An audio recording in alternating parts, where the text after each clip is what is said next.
Who should Steve Borthwick pick this week against Wales in the third match of the Six Nations 2023?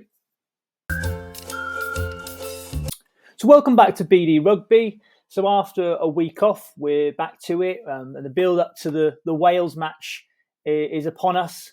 I wanted to have a look today at just kind of what I think the England team should be going forward to that Test match, given the last two results and the start of Steve Borthwick's reign. I mean, to be honest, on these videos, you'll see I've been talking about, I think the importance, particularly running up to World Cup now, is around consistency. I think something that probably Eddie Jones wasn't good for. He kind of chopped and changed to do to the, to play the opposition, which is one approach. But I think, there's probably a need for sort of consistency where possible.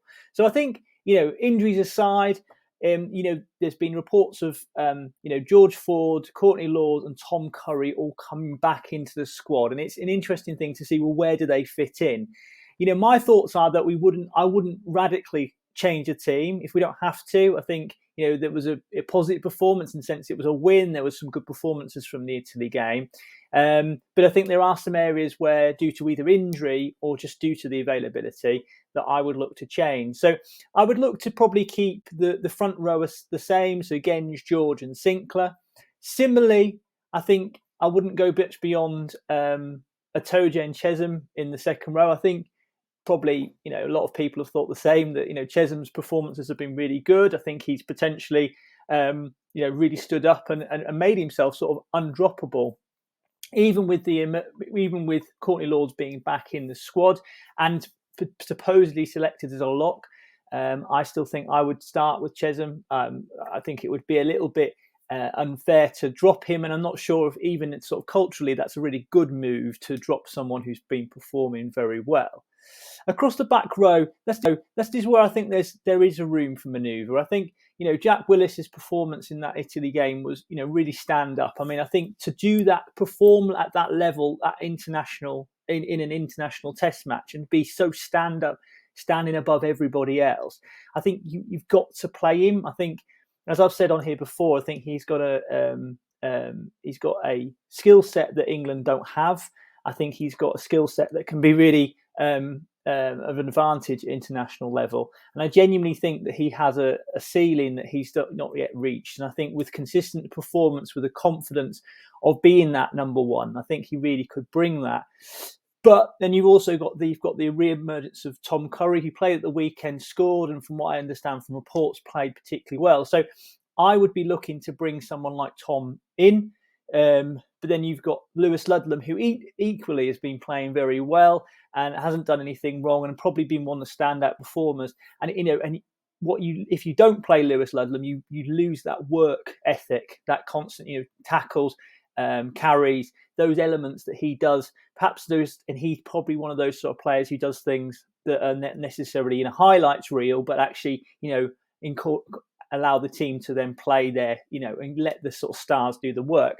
So I would be actually tempted to actually play Lewis Ludlam at 8. So go with Curry at 6. I think he's more of a 6. I've said it on here before. I think his game, the way he's bulked himself up, the way he's developed his game, he's become more of a 6. And use Jack Willis for his sort of jackal threat at 7. That may be a bit unfair on Alex Donbrandt, who I still think has a part to play in this England squad. But I wouldn't say that the performances over the last two games have necessarily, been great for Alex, even though I think that he's still trying to run those lines and he's an interesting player in that element. But I think that, you've almost got a situation now where you've got so many back rows, it's almost going back a little bit to what, Eddie Jones experimented a few years ago. And perhaps this was his thought process, is that he's got a lot of good flankers as such, maybe not standout 8s. And, can I incorporate these players into the pitch? I think with Lewis Ludlam, though, the benefit is that he actually does play 8 at club level quite a bit. So it's not a massive deviation away from his normal game. I suppose that the challenge is, by not having a big carrier, England do potentially expose themselves to being physically dominated, because we can't even rely on having, two kind of big mutants in the second row, which some international teams have, which again, they may get through work. England would potentially be a little bit light in carriers Not that those players wouldn't be willing to carry, but whether they have just a natural physical impact. That could be the downside. But again, it slightly depends how England want to play. I think at halfbacks, I would stay with it. Again, consistency. So Jack Van Portfleet at 9, Farrell at 10. I think everybody thought, Ollie Lawrence had a good game. As I talked about in my last video, as long as it doesn't get too predictable, let's persevere with him and Slade.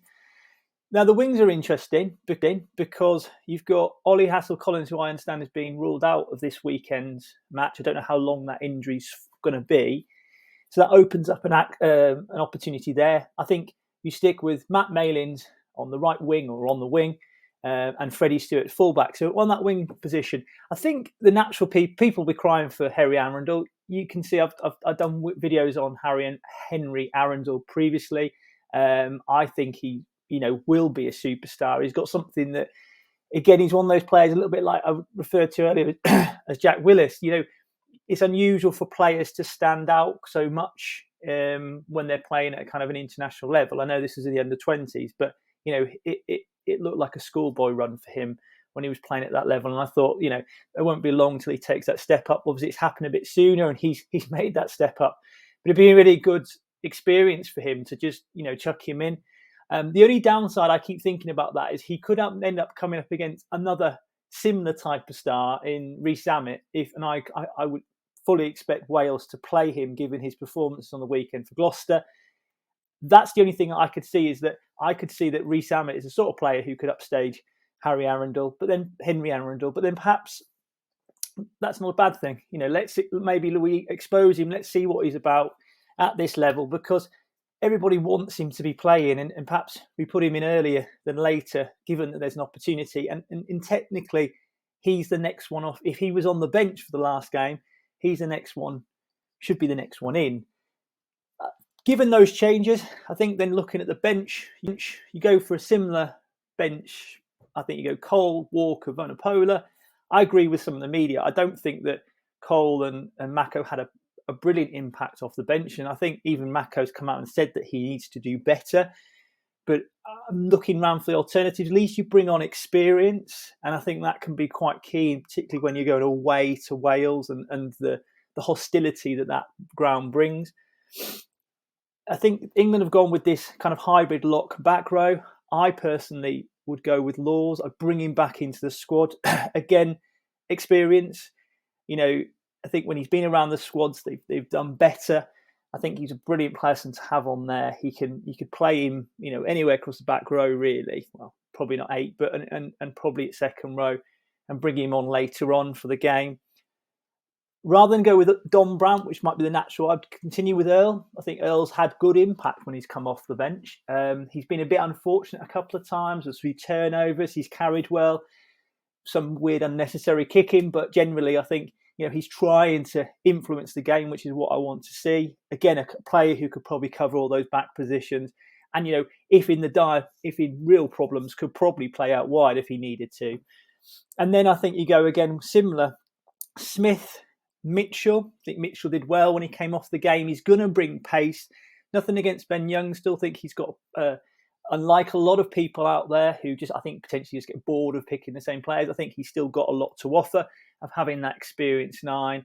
But I think go with Mitchell. Again, game time. We know what Ben Youngs can do. Ben Youngs could be slotted back into this squad and team, and he'd probably play in a similar way. Mitchell needs game time. He needs to be exposed. He needs to experience Wales, the hostility of Wales. He needs to experience more Six Nations games. And then I think go with Anthony Watson. Again, I think it's important that England get this consistency around selection. And that is not only the starting 15, but that's the bench. And there should be a natural movement. The best 2 wingers play, and the next best winger is on the bench. I know occasionally you go for a player who maybe offers a bit more cover across number of positions, but I think we're all, when we sort of go through and we play sports, that's kind of how it works typically. And I think perhaps in Eddie Jones that he kind of complicated it with all the language and kind of selecting for matches, and people don't quite know where they're at. And I think from a sort of psychological safety and position and trying to play a confident rugby, you need to know kind of where you are in that pecking order. to be honest. And I think, nothing says that. So if someone who's on the bench gets trumped for someone else, then, I don't think that's particularly fair. Notable people admissions, really, and people I would also like to see looking perhaps rather than Anthony Watson is someone like Tommy Freeman.